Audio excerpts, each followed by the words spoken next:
ಸ್ವಾತಿ, ಇಲ್ಲಿ ನೋಡು, ನಮ್ಮಮ್ಮ ನಂಗೋಸ್ಕರ ಹೊಸ ಶರ್ಟ್ ತಂದಿದ್ದಾರೆ. ಚೆನ್ನಾಗಿದೆ. ಯಾಕೆ ಬೇಜಾರಾಗಿದ್ಯಾ? ಯಾಕೂ ಇಲ್ಲ. ನಿನ್ನ ಮುಖ ನೋಡಿದ್ರೇ ಗೊತ್ತಾಗ್ತಿದೆ ಯಾಕೆ ಬೇಜಾರಾಗಿದೆಯಾ ಹೇಳು. ನಮ್ಮಮ್ಮ ನೆನಪಾದ್ರು. ಇಷ್ಟಕ್ಕೆಲ್ಲ ಬೇಜಾರು ಮಾಡ್ಕೋತಾರ? ನಮ್ಮಮ್ಮನ್ನೇ ನಿಮ್ಮಮ್ಮ ಥರ ಅನ್ಕೋಬೋದು ತಾನೇ? ನಿಮ್ಮಮ್ಮನೇ ನಮ್ಮಮ್ಮ ಅಂತ ಅನ್ಕೋಬಹುದು, ಆದ್ರೆ ನಮ್ಮಮ್ಮ ಆಗಲ್ಲ ಅಲ್ವಾ? ಸ್ವಾತಿ, ಬಂದೆ ಅತ್ತೆ.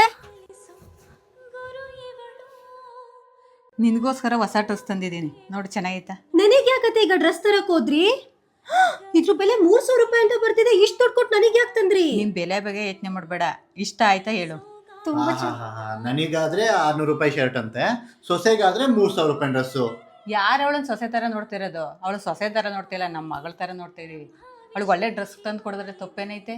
ನೀನು ಬೆಳಗ್ಗೆ ಆಫೀಸ್ಗೆ ಹೋದ್ರೆ ಸಂಜೆ ಬರ್ತೀಯ. ಅವಳು ಬೆಳಗಿನ ಸಂಜೆವರೆಗೆ ಯಾರು ನೋಡ್ಕೊತಿರೋದು ನಮ್ಮನ್ನ? ಅವಳು ತಾನೇ ನೋಡ್ಕೊತಿರೋದು.